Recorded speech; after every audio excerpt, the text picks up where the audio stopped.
ಬೆಂಗಳೂರಿನ ಚಿನ್ನಸ್ವಾಮಿ ಕ್ರೀಡಾಂಗಣದಲ್ಲಿ ಈ ಬಾರಿಯ ಇಂಡಿಯನ್ ಪ್ರೀಮಿಯರ್ ಲೀಗ್ ಪಂದ್ಯಗಳನ್ನು ಆಯೋಜಿಸಬೇಕಾ ಬೇಡವಾ ಎನ್ನುವ ಕುರಿತು ವಿಧಾನಸೌಧದಲ್ಲಿ ಗೃಹ ಸಚಿವರ ನೇತೃತ್ವದಲ್ಲಿ ಸಭೆ ನಡೆಯಿತು.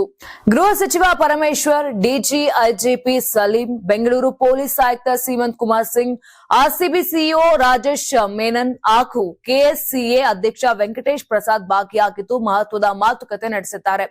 ಸಭೆ ಬಳಿಕ ಮಾತನಾಡಿದ ಕೆಎಸ್ಸಿಎ ಅಧ್ಯಕ್ಷ ವೆಂಕಟೇಶ್ ಪ್ರಸಾದ್ ಅವರು, ಮೀಟಿಂಗ್ ತುಂಬಾ ಚೆನ್ನಾಗಿ ಆಗಿದೆ. ಸಭೆಯಲ್ಲಿ ಐಪಿಎಲ್ ಉದ್ಘಾಟನೆ ಹಾಗೂ ಅಂತಾರಾಷ್ಟ್ರೀಯ ಪಂದ್ಯಾವಳಿ ಆಡಿಸುವ ಬಗ್ಗೆ ಮಾತನಾಡಿದ್ದೇವೆ. ಇವತ್ತಿನ ಕ್ಯಾಬಿನೆಟ್ ಮೀಟಿಂಗ್ ನಲ್ಲಿ ಚರ್ಚೆ ಬಳಿಕ ಅಂತಿಮ ನಿರ್ಧಾರ ಹೊರಬೀಳಲಿದೆ. ನಾವೆಲ್ಲ ತಾಳ್ಮೆಯಿಂದ ಕಾಯಬೇಕು. ಕಳೆದ ಬಾರಿ ಯಾವ ಫ್ರಾಂಚೈಸಿ ತಂಡ ಗೆಲ್ಲುತ್ತೆ ಆ ರಾಜ್ಯದಲ್ಲಿ ಐಪಿಎಲ್ ಉದ್ಘಾಟನೆ ಪಂದ್ಯ ನಡೀಬೇಕು. ನಾವು ಸೇರಿದಂತೆ ಎಲ್ಲರೂ ಈ ಸಮಯಕ್ಕೆ ಕಾಯ್ತಿದ್ದೇವೆ. ಈ ಉದ್ದೇಶಕ್ಕಾಗಿ ಕೆಎಸ್ಸಿಎ ಕಮಿಟಿಯವರು ಹಾಗೂ ಆರ್ಸಿಬಿ ಸೇರಿ ಒಟ್ಟಿಗೆ ಕೆಲಸ ಮಾಡಬೇಕು ಎಂದು ವೆಂಕಟೇಶ್ ಪ್ರಸಾದ್ ಹೇಳಿದ್ದಾರೆ.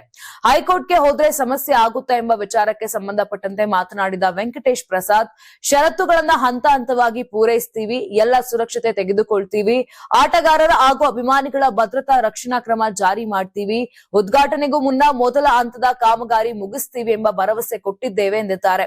ಇನ್ನು ಗೃಹ ಸಚಿವ ಪರಮೇಶ್ವರ್ ಕೂಡ ಸ್ಪಷ್ಟೀಕರಣ ಕೊಟ್ಟಿದ್ದಾರೆ. ಮುಂದೆ ಯಾವುದೇ ಮ್ಯಾಚ್ ಆಡಿಸಬೇಕಾದ್ರೆ ಕುನ್ಹಾ ವರದಿ ಅಂಶಗಳ ಬಗ್ಗೆ ಕ್ರಮ ತೆಗೆದುಕೊಳ್ಳಲು ಸೂಚನೆ ನೀಡಿದ್ದೇನೆ. ಐಪಿಎಲ್ ಆರಂಭ ಆಗ್ತಿದೆ. ಹಿಂದೆ ಆರ್ಸಿಬಿ ಗೆದ್ದಿದೆ.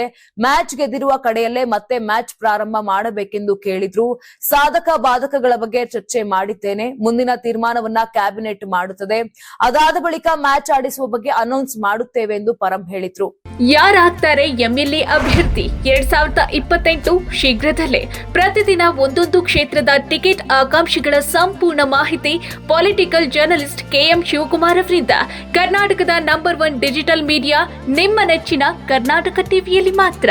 ನೀವು ಸಣ್ಣ ಆಗ್ಬೇಕಲ್ವಾ? ಅದು ಒಂದು ಉತ್ತಮ ಆಹಾರದಿಂದ ಸಣ್ಣ ಆಗ್ಬೇಕಲ್ವಾ? ಪ್ರತಿದಿನ ನಮ್ಮ ಜೀನಿ ಸ್ಲಿಮ್ ನ ಯೂಸ್ ಮಾಡಿ ಯಾವುದೇ ಸೈಡ್ ಎಫೆಕ್ಟ್ ಇಲ್ದಂಗೆ ನೀವು ಸಣ್ಣ ಆಗ್ತೀರಾ.